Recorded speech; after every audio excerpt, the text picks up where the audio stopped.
देखिए, चाहे आप गीता उठा लीजिए, रामायण उठा लीजिए, महाभारत पढ़ लीजिए, कुरान पढ़ लीजिए, बाइबल पढ़ लीजिए, सब में एक ही मार्गदर्शन है और एक ही दृष्टांत है। और जितनी भी कथाएं हैं सबका एक ही अर्थ है, एक ही सार है। कर्म के ऊपर सब दारोमदार है। जैसा आप कर्म करते हैं वैसा आपको फल मिलता है। कर्म से ही भाग्य बनता है, कर्म से ही जीवन चलता है और ये दुनिया ही कर्म क्षेत्र है। मनुष्य कर्म को यथार्थ न जानने के कारण इस कर्म क्षेत्र को कुरुक्षेत्र बना दिया है। हाँ, रामायण में लिखा है, कर्म प्रधान विश्व रच राखा, और जो जस करहि सो तस फल चाखा। ये रामायण की लाइन है। गीता में है कर्म योगी जीवन। महाभारत में कर्म का ही परिणाम है। द्रौपदी ने गलत बोलने का कर्म किया। क्या गलत बोला है? जैसे आजकल दुनिया में लोग कहते हैं ना, वही दृष्टांत महाभारत में है। क्या गलत बोला? दुशासन गलत कर्म कर रहा था उसके साथ। तो द्रौपदी ने क्या कहा कि अंधे का बेटा अंधा, मतलब गलत कर्म कौन कर रहा था? दुशासन कर रहा था। लेकिन द्रौपदी अपने मुख से दुशासन के पिताजी तक चली गई। है कि नहीं भाई? उसको वहां तक सीमित रहना था क्योंकि गलत कर्म कर रहा था उसका बेटा दुशासन। लेकिन द्रौपदी ने अपने मुख से क्या कह दिया कि अंधे का बेटा अंधा। आज भी लोग एक से बात करेंगे और सीधे माँ बाप की ओर भाग जाएंगे, माँ बहन की गाली देना शुरू कर देंगे, उल्टे सुल्टे कर्म करना शुरू करेंगे। जिस कर्म पर, जिस बात पर जीवन चल रहा है उसी बात पर अडिग नहीं रहते, अपनी जुबान पर अडिग नहीं रहते। सोचते कुछ है, बोलते कुछ है, करते कुछ है। इसलिए इतनी बड़ी कोर्ट कचहरी, पुलिस थाना, ये वो, हॉस्पिटल, दवाइयाँ, ढेर विस्तार हो रहा है, लेकिन सुख का सार किसी को नहीं मिल रहा है। कर्मों की गुहि गति को समझना बहुत अनिवार्य है। ये जिंदगी जुबान पर चलती है। आप यदि जो अपनी जुबान पर कायम नहीं रहते हैं तो आपको बहुत जल्दी बुढ़ापा आ जाता है, रोग घेर लेता है, युवावस्था पर अटैक हो जाता है। अगर आप जुबान पर कायम नहीं रहते हैं तो जो बोलते हैं, जो सोचते हैं, वही कर्म में लाना चाहिए। अगर आपने सोचा कुछ और, बोला कुछ और कर्म कुछ और किया तो महापाप के भागीदार बनते हैं। महापाप और पुण्य क्या है भाई? महापाप और पुण्य, अब पाप और पुण्य कह दिया है समझने के लिए। बाकी आप आम का बीज बोएंगे तो बादाम नहीं खाएंगे। एकदम सिंपल सी बात है ना भाई? पानी में पैर रखेंगे तो गीले होंगे, ठंडी हवा में घूमेंगे तो शरीर खराब होगा। ज़्यादा ठंडी हवा में बड़े जोश लगाकर यह मुझे तो कुछ नहीं होता है, ऐसे कई कर्म होते हैं। झूठ बोलेंगे तो झूठ का ओरा काला तैयार होगा आपके अंदर। वो काला हो रहा आपके शरीर में अनेक प्रकार की बीमारियां लाएगा। ये अच्छी रीति समझना। कर्म की परिणति अवश्य प्राप्त होती है। आप जो भी कर्म कर रहे होते हैं, कहते हैं तोल मोल के बोल, सोच समझ कर कर्म कर, ऐसा कहते हैं। और कर कहते हैं, हाथ को कर कहते हैं। कर यानी कर्म। हस्तरेखा दिखाते हैं। हस्तरेखा क्या है? आपके हस्त में जो रेखा है वो आपके कर्मों की रेखा है। जैसा आपने कर्म किया है वैसी रेखा बनी हुई है। बहुत अच्छे से समझिएगा। इसलिए कर देखा जाता है। कर यानी हाथ, कर यानी कर, सीधी सी बात। कर यानी श्रेष्ठ कर्म कर, हाथ, कर यानी हाथ। बहुत अच्छे से समझना। तो केवल इन हाथों से ही तो कर्म नहीं होता है ना, कर्म तो होता है बुद्धि से। ये हाथ तो शरीर के हैं। वास्तव में आपके पास सदा एक हाथ है जो कभी नहीं टूटता है, वो है आपकी बुद्धि। हाँ, तो बुद्धि में जितने आप ज्ञान के खजाने जमा करेंगे उतना ही आप सद्गति को पाएंगे। तो प्यारे पिता परमात्मा ने जो अकर्ता है, जो कर्म से परे है, हाँ, वही कर्म सिखलाते हैं, श्रेष्ठ कर्म सिखलाते हैं, क्योंकि वो कर्म से परे है। बहुत अच्छी रीति समझने की ज़रूरत है। आप कर्म में क्यों आते हैं? क्योंकि आपके अंदर में इच्छाएं हैं, अपेक्षाएं हैं, चाहना है, इसलिए आप कर्म करते हैं। परमात्मा के मन में, परमात्मा की बुद्धि में किसी भी प्रकार की कोई चाहना नहीं है। वो सदा ही न्यारे हैं। इसलिए वो सदा जागती ज्योत है। उनकी चेतना सदा जगी हुई है।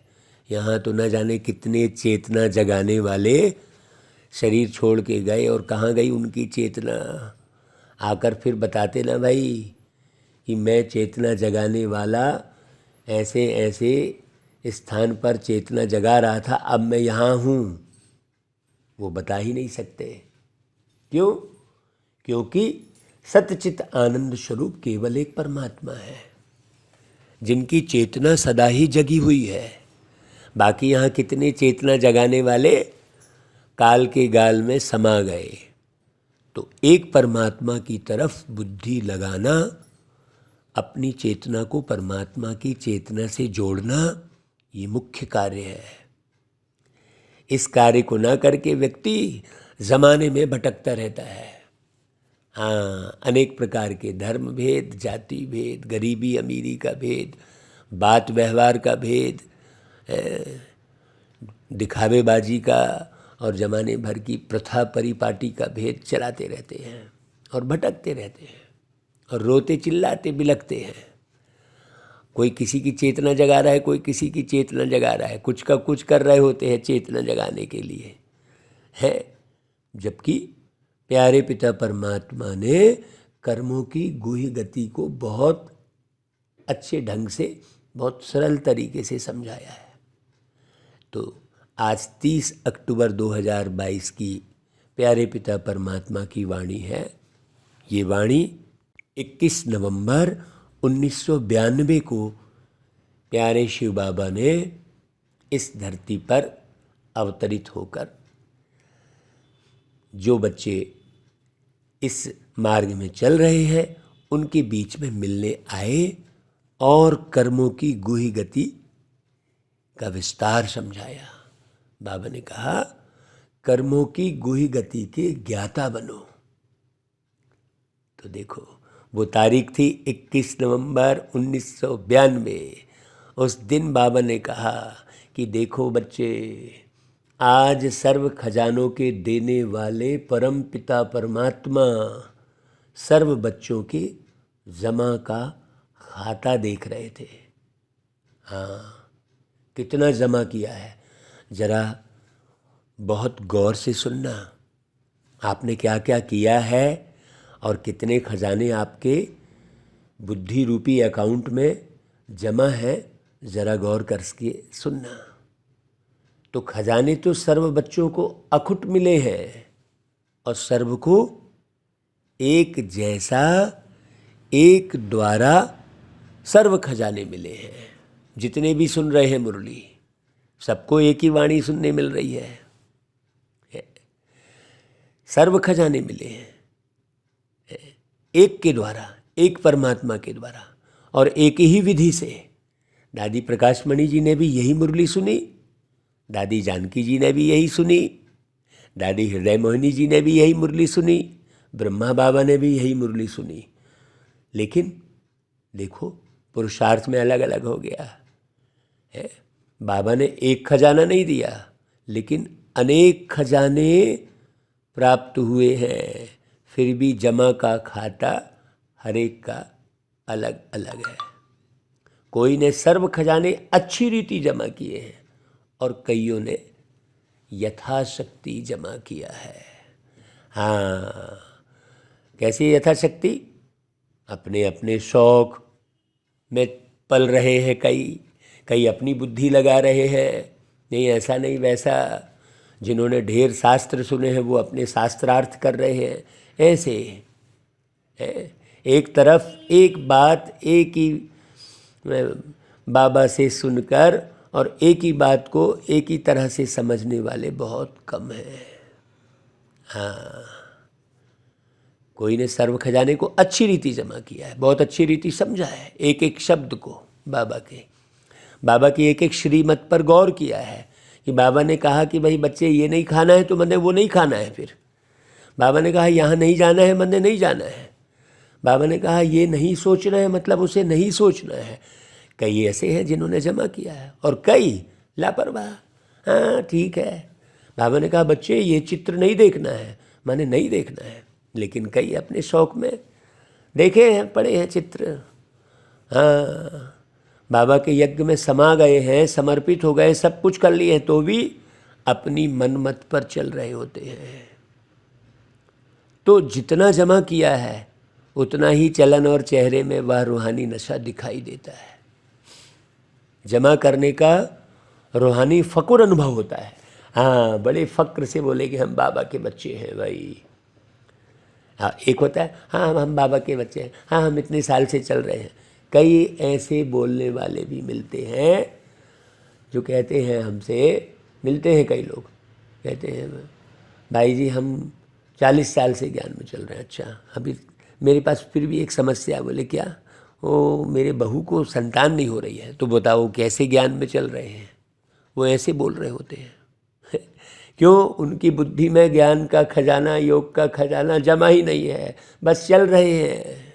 और बातें देखो, बोले 40 साल से हम चल रहे हैं, हमने तो ये सुना है, हमने वो सुना है, बाबा ऐसा बोलते, बाबा ये बोलते, कल बाबा ने ये कहा, आज बाबा ने ये कहा।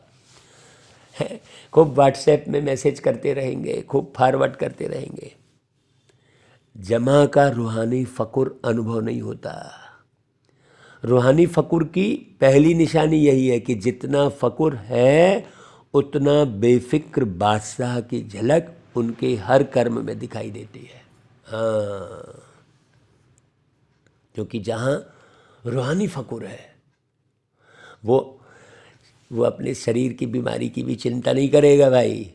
बहुत अच्छे से समझना, उसे यही रहेगा कि अरे ठीक है, अब ये शरीर तो पुराना जर्जर है, छूट गया तो छूट गया, हम तो बढ़िया नया शरीर लेंगे, बढ़िया परमधाम जाएंगे, वहाँ टच करके आएंगे, फिर नया शरीर बढ़िया सतयुग में लेंगे। ये फ़क्र में रहेगा वो, और उस फ़क्र में रहते हुए वो बीमारी का इलाज तो करेगा, ठीक रखेगा अपने शरीर को, लेकिन फ़िक्र में नहीं रहेगा।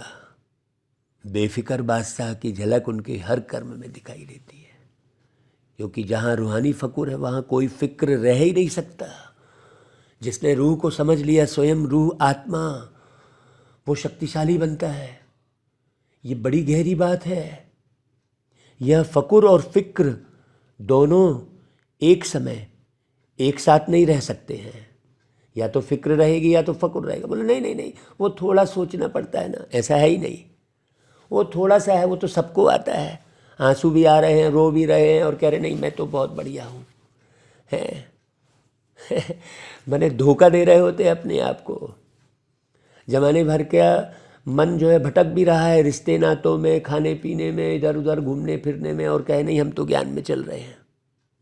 सोचो, जहाँ फकुर है वहाँ फिक्र रह ही नहीं सकता। दोनों एक साथ रह ही नहीं सकते भाई। या तो फिक्र होगी या तो फकुर होगा। नहीं, थोड़े समय के लिए तो हर एक को चिंता हो जाती है, बोले ऐसा कुछ नहीं है। जिसने अपनी रूह को समझ लिया है कि मैं रूह, मैं आत्मा, कौन सी आत्मा हूँ, कहाँ के रहने वाली हूँ, मेरा कर्तव्य क्या है, मुझ आत्मा का कर्तव्य क्या है, मुझ आत्मा में कौन सी शक्ति भरी हुई है, मेरा साथी कौन है, ये उसको हमारी मीठी जानकी दादी कहती थी, मैं कौन, मेरा कौन, ऐसा कहती थी। देखो रूहानी फकुर में देखा दादियों को हमने, हाँ, इसी जीवन में। और पिछले जीवन में हमने देखा था ब्रह्मा बाबा को, हाँ, रूहानी फकुर में। मम्मा को देखा, मनमोहनी दीदी को देखा, इस जन्म में दादी प्रकाशमणि जी को देखा। बहुत अच्छे से समझना भाई, दादी प्रकाशमणि अर्थात आत्मा भाई। हाँ, वो निशानी के लिए हम वो नाम बता रहे हैं। तो जैसे रोशनी और अंधकार साथ नहीं रह सकते हैं, वैसे फिक्र और फकुर एक साथ नहीं रह सकते। बेफिक्र बादशाह की विशेषता, वह सदा प्रश्न चित्त के बजाय प्रसन्न चित्त रहते हैं। बहुत अच्छे से समझना, उनके जीवन में एक भी प्रश्न नहीं रहेगा, ऐसा क्यों, वो क्यों, मुझे ये नहीं मिला, मुझे वो नहीं मिला। उनके अंदर उदासी रंच मात्र भी नहीं आएगी। हर कर्म में स्व के संबंध में, व सर्व के संबंध में, व प्रकृति के भी संबंध में, किसी भी समय किसी भी बात में संकल्प मात्र में भी क्वेश्चन मार्क नहीं होगा। बहुत अच्छे से समझना। वो ऐसा है ना, वो वातावरण बिगड़ गया ना, इसलिए ज़रा मेरे को ऐसा हो गया, ऐसा कुछ नहीं। तुमको क्या हो गया, तुमको क्या हो गया, तुम तो शरीर से अलग ही हो ना भाई। तुमको तो ना सर्दी लगती है, ना खांसी लगती है, ना बुखार चढ़ती है, तुमको क्या है? सोचो, उनके अंदर क्वेश्चन मार्क नहीं होगा कि यह ऐसा क्यों, भाई यह क्या हो रहा है, अरे ऐसा भी होता है क्या।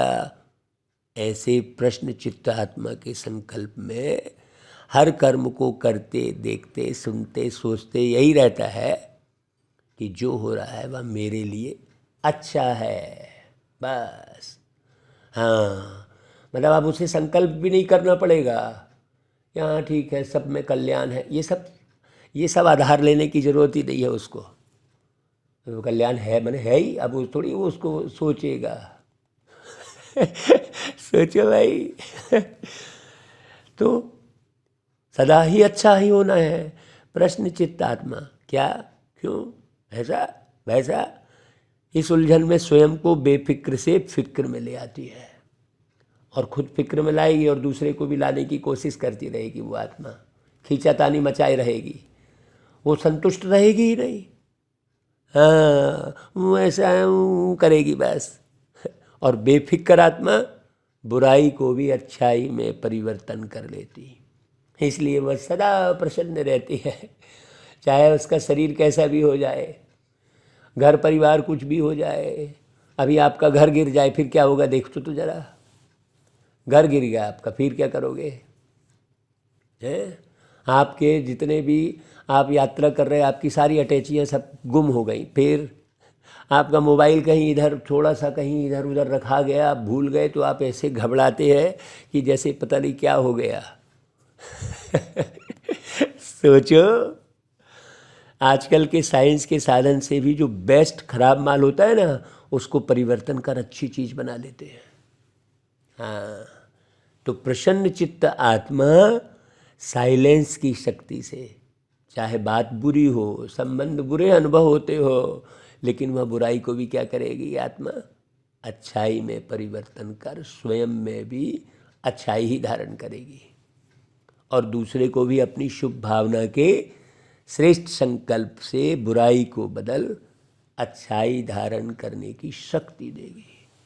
हाँ, मुरली पढ़ना आसान है, सुन लेना भी बड़ा आसान है, लेकिन एक एक बात को समझ के उस स्वरूप को है स्थापित करना, उस स्वरूप को स्थापित करना, कंटिन्यू रहना, वही है चेतना जगाना। ऐसे तो भाषण करने वाले ढेर सुने, हाँ कहेंगे ऐसा वैसा, और फिर देखे तो वही मंच पर ही क्रोध कर रहे हैं वो और सुना वो ढेर रहे हैं। कई संस्था चला रहे हैं ऐसे, जिनके पास कुछ भी नहीं है, वो शान भगा रहे हैं कि उनके पास सब कुछ है।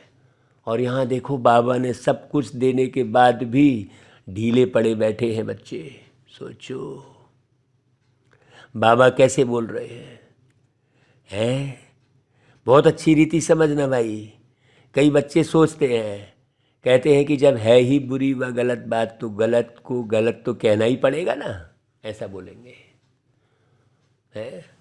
वह गलत को गलत तो समझना ही पड़ेगा ना, लेकिन गलत को गलत समझना या समझने के हिसाब से समझा, वह राइट और रॉन्ग समझना, ये जानना अलग बात है। लेकिन नॉलेजफुल रूप से जानने वाले समझने के बाद स्वयं में किसी भी आत्मा की बुराई को बुराई के रूप में अपनी बुद्धि में धारण नहीं करेंगे। यहाँ पर गहरे समझने की बात है ना भाई। तो समझना अलग चीज़ है, समझने तक तो राइट है लेकिन स्वयं में वह अपने चित्त पर, अपनी बुद्धि में, अपनी वृत्ति में, अपनी वाणी में दूसरे की बुराई को बुराई के रूप में धारण नहीं करना है, समाना नहीं है। तो समझना और धारण करना, इसमें अंतर है ना भाई। बहुत गहराई से समझना, गौर करना, अपने अंदर झांकना। वो गीत तो बहुत गाते हैं, झांक ले तू अपने दिल के अंदर, लेकिन झांकता कोई है ही नहीं, बस उसी में नाचना गाना शुरू कर दिए। गीत खूब अच्छे से बज रहा है, नाच भी रहे हैं, लेकिन कोई अपने अंदर नहीं झांक रहा है। वो नाचते नाचते भी दूसरे में ही झांक रहा है सोचो, हम नृत्य कराते हैं, प्रोग्राम कराते हैं, तो हम देखते हैं कौन कैसा नाच रहा है, वो इसी देखने में लगा हुआ है। वो स्वयं को देख भाई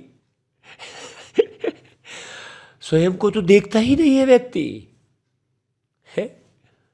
अपने को बचाने के लिए यह कह देते हैं कि यह है ही रांग। रांग को तो रांग कहना पड़ेगा ना, लेकिन समझदार का काम क्या होता है? समझदार अगर समझता है कि यह बुरी चीज़ है, तो क्या बुरी समझते हुए अपने पास जमा करेगा क्या? सोचो भाई, सड़ा फल है, देख लिया कि ये सड़ा फल है, तो उसको लेगा क्या है? सोचो, करेगा अपने पास जमा? अपने पास अच्छी रीति संभाल कर रखेगा क्या? छोड़ देगा ना। देखा भाई ये एक्सपायरी डेट की दवा है, तो उसको रखेगा क्या सोचो है, बताओ, छोड़ देगा ना? बताओ, या जमा करना ही समझदारी है? यह समझदारी है? पूछो अपने आप से और सोचो, अगर बुरी बात व बुरी चलन को स्वयं में धारण कर लिया, तो क्या आपकी बुद्धि, वृत्ति, वाणी सदा संपूर्ण स्वच्छ मानी जाएगी? है? अगर जरा भी कोई डिफेक्ट व दाग रह जाता है, किचड़ा रह जाता है, तो डिफेक्ट वाला कभी परफेक्ट नहीं कहला सकता। आप साड़ी लेने गए, कपड़े लेने गए, जरा भी एक दाग रहेगा तो उसे आप खरीदोगे क्या? कहोगे नहीं भैया ये नहीं चाहिए, हम नया लेने आए हैं। तो सोचो, डिफेक्ट वाला कभी, चाहे इतना सा भी डिफेक्ट, नहीं थोड़ा तो चलेगा, बोले चला भाई तू, थोड़ा फिर बड़ा हो जाएगा ना, वो छोटा छेद जो है धीरे धीरे क्या हो जाएगा, वो बड़ा होगा ना। सोचो, तो परफेक्ट तो नहीं कहलाएगा ना भाई, प्रसन्नचित्त नहीं रह सकता वो। हाँ, अगर कोई की बुराई चित्त पर है, इसलिए कल की मुरली में क्या कहा था कि चेक करो कि चित्त में क्या चिपका है। पार्टिकुलर कोई आत्मा किसी संबंध के रूप में चिपकी बैठी है, तो उसकी आपको जरा भी बुराई नहीं दिखेगी। फिर उसका बुराई को भी ढांकते रहेंगे और अपनी बुराई को भी ढांकते रहेंगे। सारी दुनिया में यही तो प्रॉब्लम हो रही है, सारी दुनिया में यही प्रॉब्लम हो रही है। अपने और कुछ लोगों को जो अपना बना लिया है, उसके बीच में कुछ नहीं दिखता। हाँ, फिर उसने कितना भी गलत कर्म कर लिया है, हाँ, क्यों नहीं, वो तो मेरा बेटा है ना, वो ऐसा है, वो ऐसा हो गया था इसलिए ऐसा कर लिया। हाँ, वो सबके साथ ऐसा होता है। ऐसे वो खुद को भी ढांकता रहेगा और अपने परिवार को भी बर्बाद करता रहेगा। सोचो भाई, अगर कोई की बुराई चित्त पर है तो उसका चित्त सदा प्रसन्न चित्त नहीं रह सकता। वो 2 पल के चुटकुले में हा हा हा करेगा बस। और चित्त पर धारण की हुई बातें एक न एक दिन वाणी में जरूर आएंगी। साल भर बाद, 2 साल बाद, 10 साल बाद वो वाणी में आएगी। हाँ, बहुत अच्छे से समझना। चाहे एक के आगे वर्णन करे, चाहे अनेक के आगे वर्णन करे, लेकिन कर्मों की गति का गुह्य रहस्य सदा सामने रखो। आपके चित्त के आधार पर ही आप कार्य कर रहे हो। तो चेतना जगाने वाले तो ढेर हुए, एक शिव बाबा ही हैं भाई, जो जागती ज्योत है, जो चित्त पे कभी रखते ही नहीं। अब मनुष्य क्या कर रहा है कि भगवान के सामने भी मालूम क्या बोलता है, प्रभु जी मेरे अवगुण चित्त न धरो, ऐसा भगवान से भी बोल रहा है। अरे भगवान भी यदि चित्त में मनुष्यों के अवगुण धरने लग जाएगा तो फिर इस संसार को बचाएगा कौन? उलट सुलट कुछ भी गाने भगवान को न पहचानने के कारण, चाहे कैसे भी गीत बना दिए, कैसा भी व्यवहार कर लिए, कैसे भी चेतना जगाने के प्रोग्राम किए जा रहे हैं आना जाना कुछ है ही नहीं। न परमात्मा को जानना, न आत्मा को जानना, न इस सृष्टि चक्र के सिस्टम को जानना, बस। और होशियारी इतनी बघारेंगे लोग, दया आती है भाई ऐसे लोगों पर। तो बाबा कहते हैं अगर किसी की भी बुराई का व गलत बात चित्त पर रखने के साथ वर्णन करते हो तो यह व्यर्थ वर्णन ऐसा ही है जैसे कोई गुंबज में आवाज करता है। कोई फायदा नहीं है किसी की बुराई का वर्णन करने से।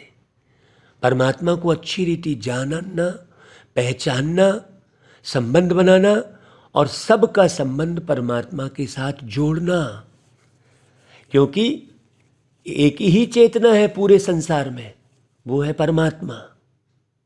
बस उस चेतना के साथ जोड़ने का ही पुरुषार्थ करने की लगन बनी रहना। हाँ, और बाकी तो बुराई करना माने क्या होगा भाई? ये पूरी सृष्टि गोल है। यहाँ आपने जो भी जिसकी भी बुराई की वो घूम फिर के उसके पास पहुँच जाएगी। चाहे आप मन से करो, चाहे किसी के सामने छुप के बातचीत करो, वो गुंबद है भाई। बाबा ने गुंबद का उदाहरण दिया बहुत अच्छे से। वो घूम फिर के वो पहुँच ही जाएगी, आप सावधान रहना। वो फिर कई गुना रिटर्न होकर आप सोचेंगे मैंने तो गलत व्यवहार नहीं किया। अरे आप तो बात एक दूसरे की निंदाचारी तो कर रहे थे छुप के सोचो, तो गुंबज में आवाज करके देखा है ना? तो अगर किसी की बुराई करने के गलत फैलाने के संस्कार हैं, जिसको आप लोग आदत कहते हो, तो आज आप किसकी गिलानी करते हो और अपने को बड़ा समझदार, गलती से दूर समझकर वर्णन करते हो। लेकिन यह पक्का नियम है अथवा पक्के कर्मों की फिलॉसफी है कि आज आपने किसकी गिलानी की और कल आपकी कोई दुगनी गिलानी करेगा, क्योंकि यह गलत बातें इतनी फास्ट गति से फैलती हैं जैसे कोई विशेष बीमारी होती है ना, जर्म्स अभी आया था कोरोना वह जल्दी फैलते हैं और फैलते हुए जर्म्स जिसकी गिलानी की वहाँ तक पहुँचते जरूर है। बहुत अच्छी रीति समझना। आपने एक गिलानी की होगी और वह आपको गलत सिद्ध करने के लिए आपकी 10 गिलानी करेंगे। उस समय आप फंस गए, फिर उलझ गए। फिर तो रिजल्ट क्या हुई बताओ? कर्मों की गुही गति क्या हुई? लौट कर कहाँ आई? सोचो। अगर आपको शुभ भावना है उस आत्मा को ठीक करने की, तो गलत बात शुभ भावना के स्वरूप में विशेष निमित्त स्थान पर दे सकते हो। बाबा को सौंप दो। फैलाना रॉन्ग है। कई कहते हैं हमने किसको कहा नहीं, लेकिन वो कह रहे थे तो मैंने भी हाँ में हाँ कर दिया। बोला नहीं। बाबा एक एक गोई बात बता रहे हैं, समझना भाई। आपके भक्ति मार्ग के शास्त्रों में भी वर्णन है कि बुरा काम किया नहीं, लेकिन देखा भी, साथ भी दिया, तो वह पाप है ना भाई। हाँ में हाँ मिलाना, यह भी कर्मों की गति के प्रमाण पाप में भागी बनना है। बहुत अच्छी रीति समझना भाई। तो वर्तमान समय कर्मों की गति के ज्ञान में बहुत इजी हो गए हैं। हाँ, कुछ भी कर रहे होते हैं, लेकिन यह छोटे छोटे सूक्ष्म पाप श्रेष्ठ संपूर्ण स्थिति में विघ्न रूप बनते हैं, आगे बढ़ने नहीं देते। हाँ, कहेंगे हम तो नारायण बनेंगे, हाथ हाथ खड़ा करेंगे नारायण में। हाँ, हम देखना, हमारा तो गुप्त पुरुषार्थ है, हमको कोई नहीं पहचान पा रहा है बोले। लेकिन नहीं भाई, बाबा कहते हैं नारायण बनने में सब हाथ खड़ा कर लेते हैं, लेकिन कर्मों की गुही गति में इजी मत बनो। इजी बनने की निशानियां क्या है? वह सदा ऐसा ही सोचते समझते हैं कि यह तो और भी करते हैं, यह तो आजकल चलता ही है। वो क्या शब्द लगाएंगे? आजकल। या तो अपने आप को हल्का करने के लिए यही कहेंगे, हाँ मैंने तो ऐसे ही हंसी में कहा है, मेरा भाव नहीं था, ऐसे ही बोल दिया है। तो यह विधि संपूर्ण सिद्धि को प्राप्त होने में सूक्ष्म विघ्न बन जाती है। इसलिए ज्ञान तो बहुत मिल गया है, रचता और रचना के ज्ञान को सुनना, वर्णन करना, ये तो बहुत स्पष्ट हो गया है, लेकिन कर्मों की गुही गति का ज्ञान बुद्धि में सदा स्पष्ट नहीं रहता। यही है योग, इसको कहते हैं कर्म योगी जीवन।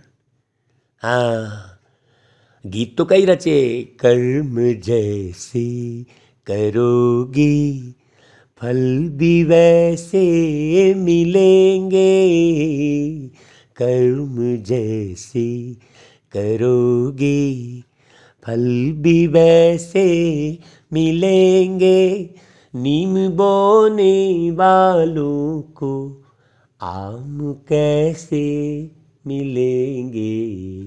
अब ये गीत सुनेंगे सब, इसमें ताली भी बजा देंगे, वाह बहुत सुंदर गीत गाया, लेकिन वो बात अंदर तक भिदे और बीज ऐसा बोए, संकल्प का बीज।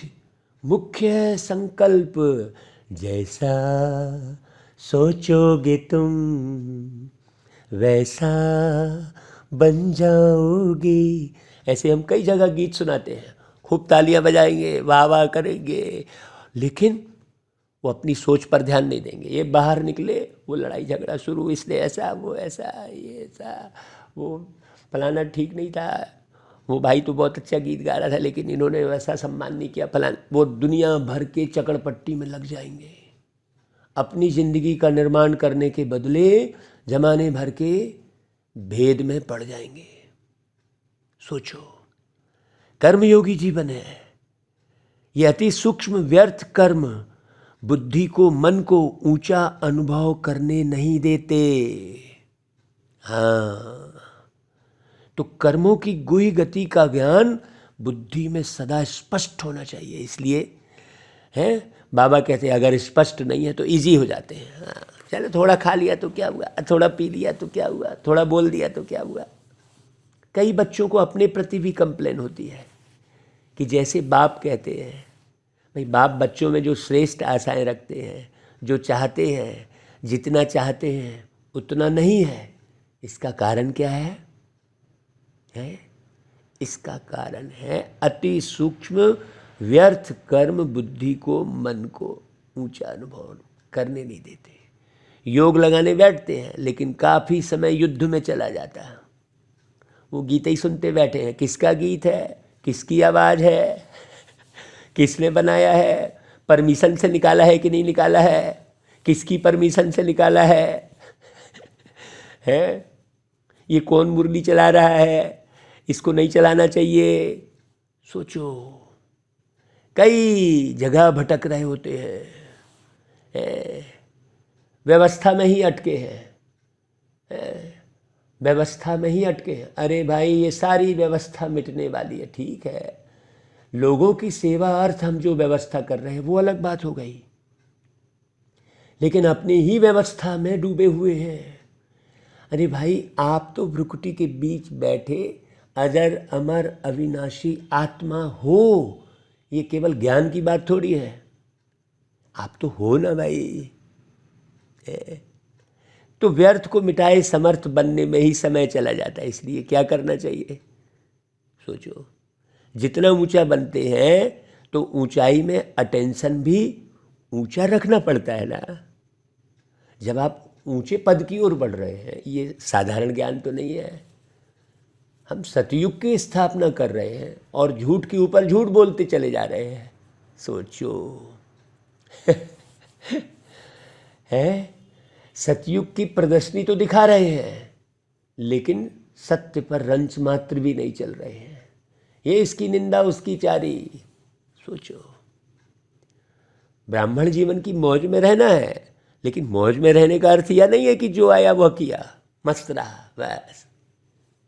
यह अल्पकाल के सुख की मौज व अल्पकाल के संबंध संपर्क की मौज सदा काल की प्रसन्न चित्त स्थिति से भिन्न है।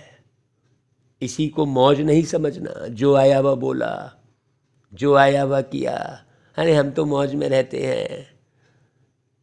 अल्पकाल के मनमौजी नहीं बनो, सदा काल की रूहानी मौज में रहो। यही यथार्थ ब्राह्मण जीवन है। मौज में भी रहो और कर्मों की गति के ज्ञाता भी रहो। जो बाबा की याद में रहेगा ना, उसके अंदर की मौलाई मस्ती बिल्कुल अलग होगी। है ना भाई। तो कर्मों की गुही गति के ज्ञाता बनोगे, तभी जो चाहते हो, जैसे चाहते हो वैसे अनुभव करते रहेंगे। समझा। हर प्राप्ति होगी आपको, हर संकल्प पूरे होंगे आपके। फिर ऐसा भी नहीं है कि आप छोटे छोटे संकल्प किए जा रहे हो, मेरे को लड्डू चाहिए, पेड़ा चाहिए, और वो पूरा होते जा रहा है तो आप सोच रहे हैं बाबा ने ये कर दिया। नहीं सोचो, आप कौन से निर्माण के निमित्त बने हो भाई। आपका घर बन गया, मकान बन गया, ये हो गया, वो हो गया, नहीं। कई तो भैया ज्ञान में आते हैं, ऐसा क्या क्या क्या संकल्प बने, भक्ति मार्ग जैसा ज्ञान में आ गए। सोचो। तो बाबा कहते समझा, कर्मों की गुही गति के ज्ञाता बनो। बाबा कहते हैं आज इतना ही सुनाते हैं, फिर खजानों के जमा की रिजल्ट फिर सुनाएंगे। हाँ, आप मुरली सुनते रहना भाई। सुनना समझना बहुत गुही पुरुषार्थ है। हाँ, हम देखते हैं ये जो मुरलियाँ हैं, इसके व्यूवर्स बहुत थोड़े से। सोचो, करोड़ों आत्माएं हैं। कितनी जगह ये यूट्यूब चैनल चल रहा है, करोड़ों आत्माओं में 100 लोग भी मुरली नहीं सुन रहे होते हैं जो पूरा सुने हो। कई तो क्लिक करेंगे, थोड़ा समय सुनेंगे, फिर बुद्धि भटक जाएगी, फिर भाग जाएंगे। अच्छा भाई, चारों ओर के फिक्र से फारिग बेफिक्र बादशाह आत्माओं को। हाँ, चारों ओर के फिक्र से फारिग। हाँ, देह, दुनिया, दौलत, रिश्ते, नाते, भाई छोड़ने की बात नहीं कर रहे हैं, फिक्र से फारिग होने की बात चल रही है ना यहाँ पर। कीचड़ में रहकर कमल की तरह सदा प्रसन्न चित्त विशेष आत्माओं को। बाबा का याद पर किसको किसको मिल रहा है, जरा सोचना अच्छे से। सदा स्वयं प्रति और सर्वात्माओं प्रति श्रेष्ठ परिवर्तन शक्ति को कर्म में लाने वाले कर्मयोगी आत्माओं को। सदा रचता, रचना के ज्ञाता और कर्म फिलॉसफी के भी ज्ञाता। ऐसे ज्ञान स्वरूप आत्माओं को बाप दादा का याद, प्यार और नमस्ते। दादियों के साथ बाबा ने पर्सनल मुलाकात की है सबके सामने में। सोचो, बाबा पर्सनल मुलाकात भी करते थे तो सबके सामने में, माइक में। ऐसी तो बाबा की पर्सनल मुलाकात होती थी भाई। बाबा की याद आती है तो नैन गीले हो जाते हैं भाई। ऐसा लगता है कि बाबा और मुरली के सिवाय जीवन में कुछ रहे ही ना। हाँ, और रह भी नहीं गया है, बाकी तो कर्म अलग है भाई। हाँ, तो दादी से बाबा ने कहा वर्तमान समय भाई किस बात की आवश्यकता है? कर्मों की गुहि गति का ज्ञान मर्ज हो गया है, इसलिए अलबेलापन है। हाँ, पुरुषार्थी भी है, लेकिन पुरुषार्थ में अलबेलापन आ जाता है, इसलिए अभी इसकी आवश्यकता है। तो बाप दादा जो है ना, सभी की रिजल्ट को देखते हैं। जो चल रहा है वो अच्छा है, लेकिन अभी अच्छे से अच्छा बनना ही है। बिजी रहना पड़ता है ना, ज़्यादा समय बिजी किस में रहना पड़ता है? हाँ, ज़रा गौर करना भाई, बिजी रहना पड़ता है तो ज़्यादा समय किस में, किस बात में ज़्यादा समय देना पड़ता है?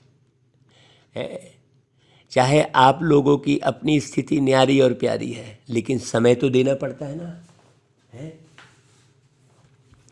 तो यही समय पावरफुल शक्तिशाली लाइट हाउस माइट हाउस बन वाइब्रेशन फैलाने में जाए तो क्या हो जाएगा? सोचो, संगठित रूप में यही वातावरण हो और कोई बात ही नहीं हो तो क्या वाइब्रेशन विश्व में या प्रकृति तक नहीं पहुंचेगा? सोचो, अभी तो सभी लोग इंतजार कर रहे हैं कि कब हमारे रचता व मास्टर रचता संपन्न या संपूर्ण बन हम लोगों से अपनी स्वागत कराते। प्रकृति भी तो स्वागत करेगी ना भाई। तो यह सफलता की माला से स्वागत करे, वो दिन आना ही है, बाबा कह रहे। देखो, हाँ, जब सफलता के बाजे बजेंगे तब प्रत्यक्षता के बाजे बजेंगे। बजने तो है ही है ना। अच्छा भाई, बाबा दादी चंद्रमणि जी से सेवा पर जाने की छुट्टी ले रही हैं तो उनसे बोल रहे हैं। ऑलराउंड बनना ही है और ऑलराउंड बनना ही श्रेष्ठ सेवा है। अच्छा है, बाबा कह रहे चक्कर लगाते रहो। चक्कर लगाने का पार्ट बच्चों का ही है। हाँ, अब हम सोचे कि नहीं, हम कहीं प्रोग्राम में नहीं जाएंगे तो ये हमारी मर्जी नहीं चलेगी। बाबा को ले जाना होगा तो आप कैसी भी स्थिति में रहेंगे तो बाबा ले जाके सेवा करा लेंगे। आप चढ़ी बुखार में आप सेवा करने निकल जाएंगे, ऐसे अशरीरी स्थिति। हाँ, हम बहुत सारे अनुभव हमारे जीवन में बीते हैं भाई। इस योगी जीवन में हम कितने अनुभव सुनाए। बाबा देखो स्पष्ट कह रहे हैं, चक्कर लगाने का पार्ट बच्चों का ही है। बाप तो अव्यक्त रूप में लगा सकते हैं भाई, साकार रूप में भी चक्कर लगाने का पार्ट बाप का नहीं रहा, बच्चों का ही था ना। हाँ, ब्रह्मा बाबा भाई, दादियाँ सब बुजुर्ग हो गई, शरीर वो हो गया, तो फिर एक के बाद एक पार्ट बजाओ ना। हाँ, अच्छा भाई, अव्यक्त बाप दादा की पर्सनल मुलाकात। विजयी माला में आने के लिए तीव्र पुरुषार्थी बनो। ऐसे नहीं मुरली सुन लिए हो गया, घोंटो। बाबा ने कहा अपनी घोंट तो चढ़े नशा। तो सदा तीव्र पुरुषार्थी आत्माएं ऐसे अनुभव करते हो। जब ब्राह्मण बने तो पुरुषार्थी तो है ही, पुरुषार्थ तो अंत घड़ी तक चलेगा, लेकिन तीव्र पुरुषार्थी है। ये चेक करो, तीव्र पुरुषार्थी है वह सिर्फ पुरुषार्थी है। चल रहे हैं, हाँ ठीक है, सुन लिए मुरली, उठ गए, जब जो खाना है खा लिए, जहाँ जाना है चले गए, जो मना है सो कर लिए। ऐसा नहीं, बाबा की श्रीमत प्रमाण, संकल्प भी बाबा की श्रीमत प्रमाण करना, ये हो गया श्रीमत। सुनने और सुनाने वाले को पुरुषार्थी कहेंगे या तीव्र पुरुषार्थी कहेंगे?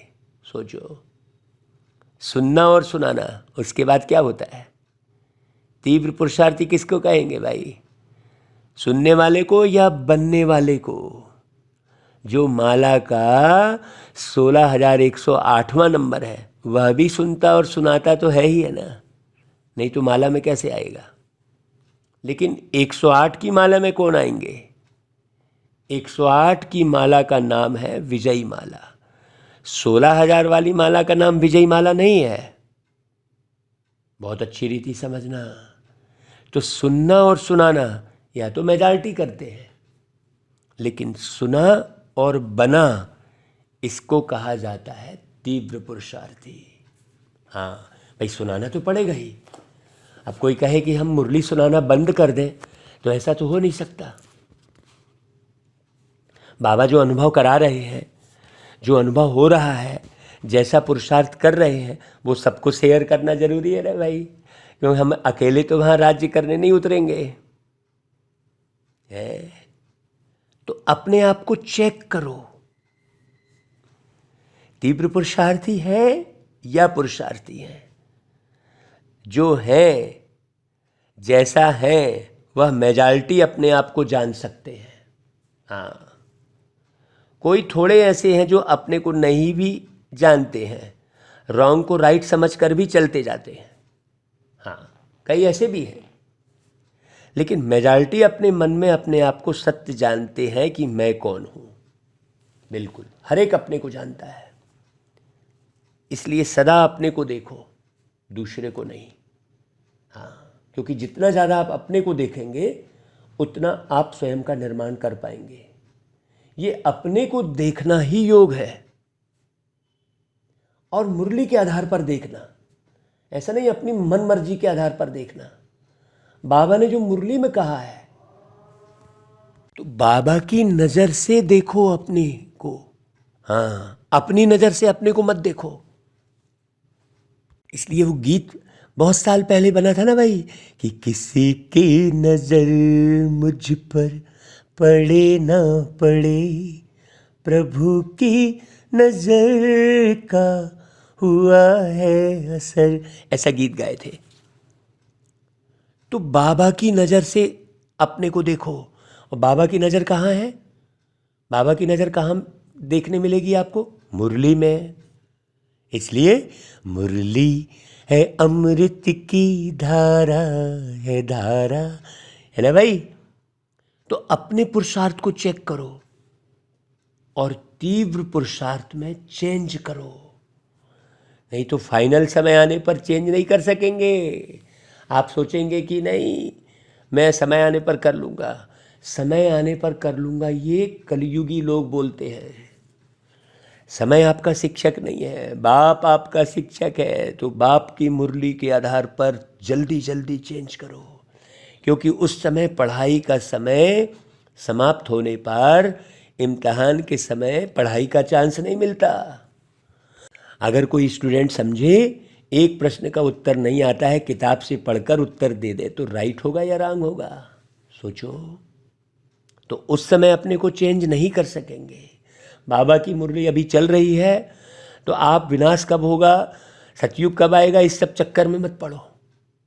आप तो लग कर बाबा की मुरली को 50 बार सुनो। हाँ, क्योंकि उस समय चेंज नहीं कर सकेंगे। जो है, जैसा है, वैसे ही प्रारब्ध प्राप्त कर लेंगे। लेकिन अभी चांस है, बाबा कह रहे हैं। अभी टू लेट का बोर्ड नहीं लगा है, लेट का लगा है। लेट हो गए, लेकिन टू लेट नहीं, इसलिए फिर भी मार्जिन है।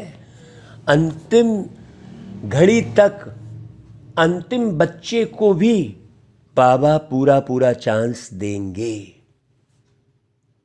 तो आप ये भी नहीं सोचो कि मैं देर से आया। हाँ, कई स्टूडेंट 6 मास में भी पास विद ऑनर हो जाते हैं। समझने का फेर है भाई।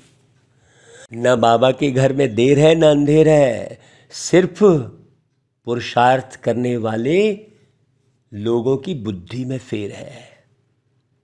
6 मास वाले भी पास विद ऑनर हो जाते हैं अगर सही पुरुषार्थ करते हैं तो। लेकिन समय समाप्त होने के बाद फिर कुछ नहीं कर सकते भाई। फिर बाप भी रहम करना चाहे तो भी नहीं कर सकते। चलो यह अच्छा है, इसको मार्क्स दे दो, यह बाप कर सकता है क्या? नहीं, इसलिए अभी से चेक करो और चेंज करो। हाँ, अलबेलापन छोड़ दो, बाकी दुनिया तो पूरी अलबेली है। हाँ, और अलबेली सरकार करके गीत भी गाते रहते हैं। ठीक है, चल रहे हैं, पहुंच जाएंगे, यह अलबेलापन है। अलबेले को इस समय तो मौज लगती है। जो अलबेला होता है ना, उसे कोई फिक्र नहीं होता है, वो आराम को ही सब कुछ समझता है। हाँ, तो अलबेलापन नहीं रखना, सदा अलर्ट। पांडव सेना हो ना भाई, सेना तो अलबेली रहती है क्या? सेना अलर्ट रहती है ना। सेना माना अलर्ट है, सावधान, ऐसा कहते हैं ना। और सेना खबरदार रहने वाले, है ना भाई। अलबेला रहने वाले को सेना का सैनिक नहीं कहा जाएगा। तो अलबेलापन नहीं, अटेंशन। लेकिन अटेंशन भी नहीं, तो अटेंशन का टेंशन हो रहा है। अरे मैं 3 बजे नहीं उठ पाया, मैं रात को जल्दी नहीं सो पाया, फिर वो इसने ऐसा कर दिया। वो अटेंशन में भी टेंशन ले आ रहे हैं, इसके कारण वैसा हो गया, उसके कारण। नहीं भाई, अटेंशन भी नेचुरल विधि बन जाए। कई अटेंशन को भी टेंशन रखते हैं। टेंशन की लाइफ सदा तो नहीं चल सकती ना भाई। टेंशन की लाइफ थोड़ा समय चलेगी, नेचुरल नहीं चलेगी। हाँ, तो अटेंशन रखना है, लेकिन नेचुरल अटेंशन आदत बन जाए। जैसे विस्मृति की आदत बन गई थी ना भाई, नेचुरल हो गई थी ना, ऐसे स्मृति स्वरूप रहने की आदत हो जाए, अटेंशन की आदत हो जाए। हाँ, इसलिए कहा जाता है आदत से मनुष्य आत्मा मजबूर हो जाती है, ना चाहते भी हो जाता है, इसको कहते हैं मजबूर। तो ऐसे तीव्र पुरुषार्थी बने हो। तीव्र पुरुषार्थी अर्थात विजयी। हाँ, तभी माला में आ सकते हैं। हाँ भाई, बहुत काल का अभ्यास चाहिए। सदैव अलर्ट माना सदैव एवर रेडी। अब फिर वो एवर रेडी का भी बखान कर रहे हैं, देखो हम तो ऐसा हो गए। नहीं, मतलब वो भी क्या हो गए आप? हाँ भाई, आप कहीं जल्दी तैयार हो गए और फिर उसके बखान में है, तो वो भी तो आप भान में है ना भाई। नहीं, एवर रेडी माने एवर रेडी, बस हो गया। आपको क्या निश्चय है, विनाश के समय तक रहेंगे या पहले भी जा सकते हैं? तो पहले भी जा सकते हैं ना, इसलिए एवर रेडी। भाई सांस कब छूटे, भाई कौन सी बीमारी आके लग जाए, सारे संसार में तो पूरी दुर्दशा हो रखी है।